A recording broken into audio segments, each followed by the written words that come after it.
Hey everyone, Gary Sibbs here, and I'm back for a little bit of Cheltenham chat, and we've got a couple of bets for you today as well. Now, with everything that's going on at the minute, I hope you're all keeping safe, and bit of a rubbish time at the minute back in lockdown, but again, I hope you're all safe and well, and I hope you're having a bit of luck on the betting front. Okay, not going to waste too much time today. We've had some good racing from Christmas onwards, been very good. Had some good selections up myself in our WhatsApp group, and been making quite a bit of profit, so that's very good. Very good Christmas, terrible Boxing Day, but from that onwards, or St Stephen's Day if you're Irish, but yeah, from the 27th onwards was a cracking Christmas, and fingers crossed that'll carry on because it's lasted into the early parts of January. Okay, so the first race we're going to have a look at for you and put a selection up is the Arkle. Started this, I like going into races that have got a hot favourite, and you know, we've got Shishkin there, very short money, and right at the top of the betting in this, and rightfully so. You know, he's run some absolute cracking races since going chasing after, you know, winning at the festival last year, and this guy really does, you know, he just looks like the real deal. Going to take some beating, but you know, that's what I like to try and do. I like to try and get these favourites, short price favourites beaten, and I started looking down the betting a little bit. Now, he's going to be a banker, Shishkin, for a lot of people. You know, I can't put you off him. I've not got a bad thing to say about Shishkin. He's had 2 starts and he's done what he needed to do. Okay. That said, you know, I've got a selection here that has come out and has only ran once over hurdles and once over fences. He is a French-bred flat horse. He's currently in the hands of Willie Mullins, who we all know is a fantastic trainer and goes to Cheltenham with some cracking horses, and this is generally a race that he puts a lot of good horses into. He's won this 4 out of the last 6 years as Willie Mullins, and my selection here of Energamine will hopefully be providing him with another one. I am taking the pick each way, but I fully believe that this horse, you know, could be a very, very good chaser.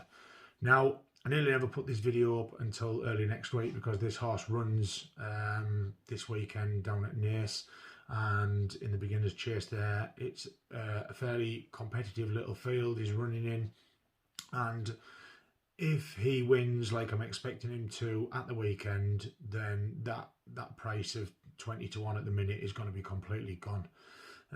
So I've decided to take the risk and take the punt and get the money on now. Just going over his form with you a little bit and to tell you how I've come up with the pick. Yeah, he started off over the flat. Well, he did a couple of bumper runs, but then went on to flat running. Over in France, come over here, and he had 1 run over hurdles at Gowran Park. When I analysed that run, which he won, he was 6 seconds quicker than the other 2-mile hurdle that was on the card on the day, so it was a decent time that he ran in. He then went back to the flat racing and returned to jumping back at Gowran Park, but this time in a beginner's chase. Go back and watch that race. He ran an absolute belting race. Very good, very promising. He got out in front, led, jumped brilliantly, basically ran them all into the ground. He was clear after last, won on the bridle, just cantered home. So there was no pushing him out from the last. He could have obviously finished that race a lot quicker, but didn't need to. And then when you analyse the time of the race, I was quite astounded to see that not only did he end up with a 9, 10 or 20 length victory, but there was 2 other 2-mile 4 chases on the day, and he was 9 seconds quicker than the Animix race that Animix won, and was 28 seconds quicker than the other beginner's chase on the card. That's really, really significant, those time differences. He ran an RPR of 149 on the day. So yeah, 149, he'll need to come on, he'll need to progress, but it was only his first run over fences, and I fully believe that he can do that, and will hopefully do that this weekend. So if he's going to get near Shishkin, I think he's probably going to need to probably improve another £7 or £8 this time round in this run, and then he's going to have to improve again. He'll probably run, I would think, he'll run this weekend, and then he'll run again, probably at Leopardstown at the end of January, or somewhere around there. Willie Mullins likes to have a bit of a set pattern. When you go back through the 4 winners he's had in this race, they've gone a pretty similar route. They've run 3 times and gone to the festival, and I think that's what he's intending to do with this guy. He is a half-brother to Undersow, the same sire as Undersow, who won this race. And, like I say, of the 4 winners, you've got Undersow, Douvan, Footpad and Duke de Geneva.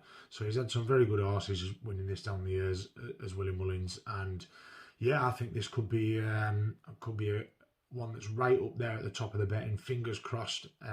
Like I say, taking a bit of a punt, not really waiting until this weekend is out the way. But I'm going to snatch that 20 to 1 while I can. Now, you can bet 14 to 1 non-runner no bet with Paddy Power now. Paddy Power have gone non-runner no bet on all races, and I wouldn't put anybody off doing that. With the current pandemic and the way things are, there is obviously a lot of talk on all across all the boards and podcasts and everything that the Irish horses may not be able to travel to the festival, and what will they do? My thoughts and opinion on it is I'm hoping that they will find a way around this, even if we all end up still in national lockdown, for the sport and for the fact that they're letting sports carry on. I'm hoping that won't be the case. If this would have been 16 to 1, I wouldn't have minded dropping 4 points and taking that. But the difference between 20s and 14s, I'm going to take the 20s. I'm going to put 3 points each way on the 20s. And yeah, I think that could hopefully be a nice little pick come the end of the weekend. Now, a second little bet I'm going to put on for you today is replacing one of the bets that have gone on so far, and clearly isn't going to be what we thought it was, or I thought it was. And that was Main Fact in the Stayers Hurdle. We saw that step up from handicap company to open company just didn't work out for him the last time. And down the years I have regularly took more than one horse in a race, and looking at the Stayers Hurdle, I think there's one horse there that's completely wrongly priced at the minute. That horse is Fury Road. We've got the same situation where Irish horse, so if we have a problem with the Irish runners, that would come into play, but he's only 12 to 1 with Paddy Power, and I'm not willing to take that hit. Fury Road is 20 to 1. How this horse is double the price of Cider Burley and Benny Dido, who won't even run in the race.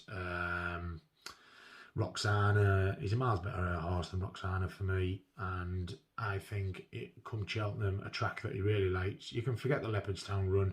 Leopardstown isn't his track. He's poor. The poorest runs on his form book come at the track, and I think come Cheltenham he'll be a different horse altogether. I'm not a Cider Burley fan. I think he'll beat him on the day, and the fact that he's already beat Time Hill at Cheltenham I think is a massive plus for him. That goes sort of, I think people like to forget it now. They've got into this battle of Time Hill and Paisley Park, and they maybe like to forget that there's this horse in there that's already beat Time Hill at Cheltenham over this on the same track, and over the distance, the extended distance. So I think Fury Road at 20 to 1 is a massive price. If the other prices are right, of Cider Burley at 10 and things like that, this horse should be around the same price as him at the minute for me. So the fact that he's overpriced, I'm going to put a 1 point each way on Fury Road, and it wouldn't surprise me if not only if he's in the mix, it wouldn't surprise me if he wins this race come Cheltenham. So yeah, a couple of bets added to the anti-post selections so far.